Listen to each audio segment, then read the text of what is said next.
Mon prénom, Luisa.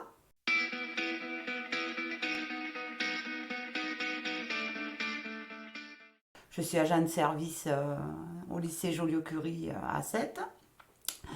Ensuite, je suis militante. Je me décrirais en premier, même comme ça, hein. Socialement, c'est parce que, voilà, quand on parle, qu'est-ce que tu es, qu'est-ce que tu fais, c'est ton métier. Moi, je me décrirais plus par cet aspect en moi qui est et qui restera tout le temps.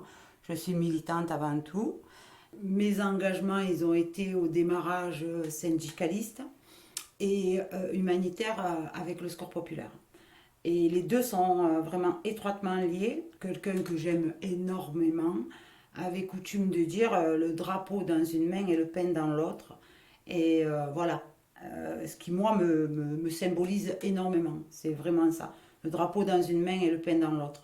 C'est-à-dire qu'on se bat pour changer de société, mais pendant qu'on se bat pour changer de société, on n'oublie pas ceux qui restent au bord du chemin et qui n'ont pas les capacités de porter ce drapeau. Je suis femme de ménage, mais je suis hyper fière d'être femme de ménage. Est-ce qu'on est ce que l'on fait? Non, on n'est pas ce que l'on fait. Euh, on fait quelque chose, on a un travail, on fait quelque chose, on développe quelque chose, on fabrique quelque chose, mais on n'est pas ce quelque chose. Moi, je ne suis pas une serpillère. Je l'utilise. Et j'y vais avec plaisir, hein, travailler. J'y vais pas. Bon, il y a des jours où je suis fatiguée, j'y vais pas avec plaisir, mais globalement, on va dire. Globalement, je vais travailler avec plaisir, hein, parce que je suis libre, hein, d'aller là-bas avec plaisir. Et être libre aujourd'hui, c'est valable pour un homme comme pour une femme. C'est être autonome. Alors, moi, ça passe par le travail parce que financièrement, j'accorde une importance capitale à être autonome financièrement. Je ne peux pas concevoir de ne pas être autonome financièrement. Et je suis libre, moi, en fait. Je suis libre parce que j'ai ça. Et j'ai conscience d'avoir ça. Et j'ai conscience que grâce à ça, j'ai ma liberté. Et moi, je veux vivre apaisée. Je veux vivre sereine. Le maximum du temps.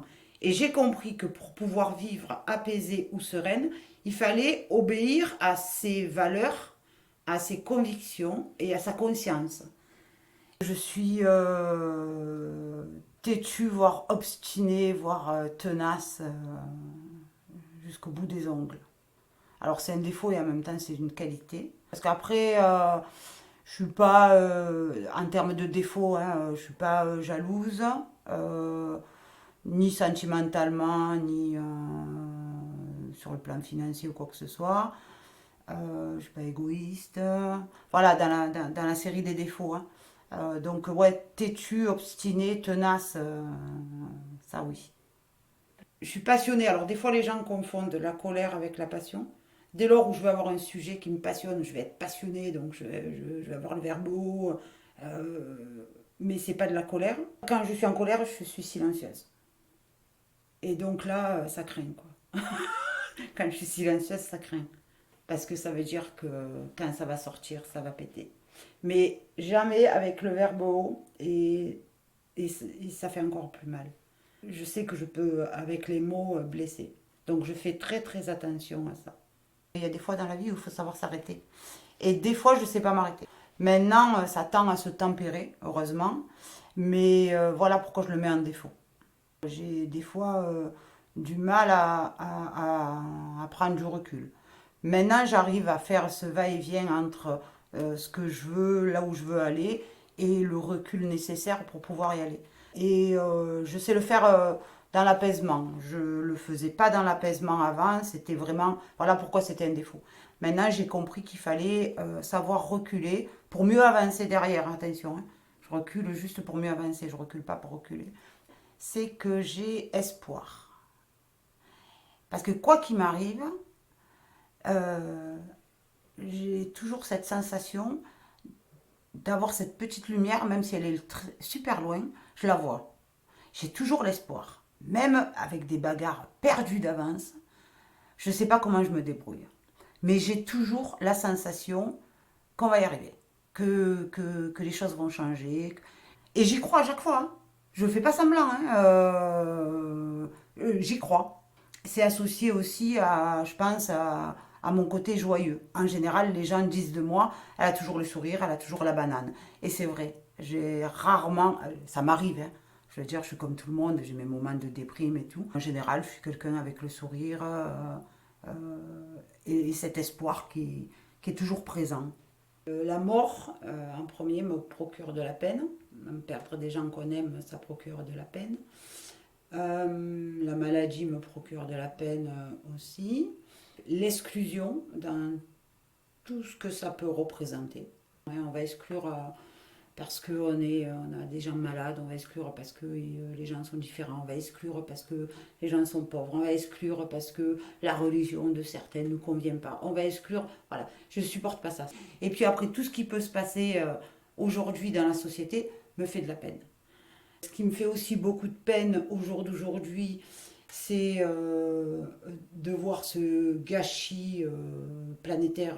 Quand on ne peut pas faire autrement, face à certaines maladies, face à la mort, il y a des choses où on ne peut pas faire autrement. Mais là où tu peux faire autrement et que tu vois qu'on ne le fait pas, c'est que de la peine. Et donc ça, tu le traînes. Et je trouve que c'est super, super nocif. Donc ça, oui, ça me fait de la peine. Tout ce qu'on peut changer et qu'on ne veut pas changer me fait de la peine. Les enfants me procurent de la joie, les gens me procurent de la joie. Euh, Tous les moments conviviaux qu'on peut passer. Toutes les relations humaines me procurent de la joie. Rassembler les gens me procure de la joie. J'adore faire ça. J'adore rassembler les gens. Et ça me procure vraiment beaucoup de joie. D'arriver à réunir des gens différents et à faire en sorte que les tensions disparaissent et que les gens se retrouvent les uns avec les autres. Participer après à la vie de la ville me procure de la joie, j'adore ça. J'adore faire ma cancanière. C'est un moment que j'aime aussi ça. Aller au marché, cancaner, voilà, j'adore ça. Passer des moments avec mes copines, marcher, faire du vélo, nager. Alors là, j'adore ça aussi, j'adore les temps. J'aime beaucoup de choses en fait, hein. Je suis bon public aussi, donc voilà. C'est vraiment la nature humaine hein, ce qui me passionne, hein. Les rapports sociaux me passionnent. Euh, la compréhension des gens me passionne. Apprendre me passionne.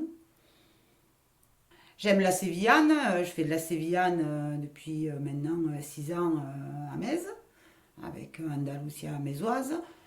J'adore cette association. Il y a une ambiance familiale exceptionnelle. Il y a une chaleur humaine autour de cette association et des gens qui la composent. J'aime marcher, j'aime faire du vélo, j'aime pâtisser, j'aime beaucoup la pâtisserie.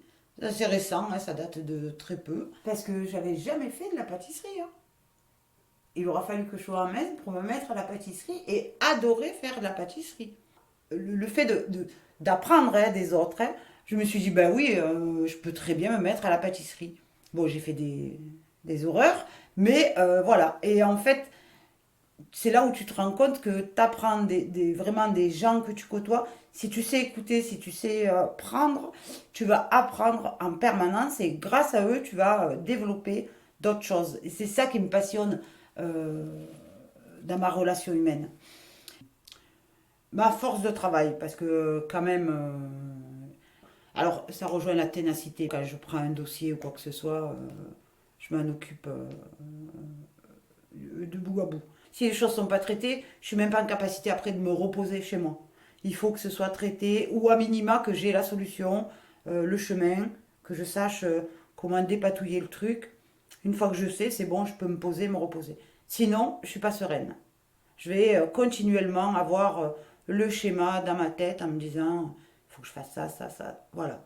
Je fais partie de ceux qui arrivent à traiter mes problèmes, même au présent, avec l'autodérision. Et alors, je suis. Et vraiment, j'ai aucun souci à faire ça. Et plus il m'arrive des trucs, et plus je pars mais un délire, mais total. Et ça m'aide. Et je trouve ça génial. Et j'y suis toujours arrivée. Dans les pires moments de ma vie, j'y suis toujours arrivée. Ça, je pense que c'est une grande force. Parce que quand tu arrives à faire ça, tu arrives à dédramatiser plus rapidement que d'autres qui vont pas y arriver à faire ça.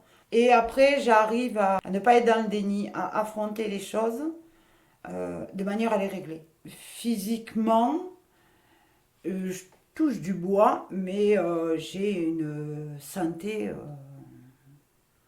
euh, assez bonne, même très bonne, tu vois. Mes premiers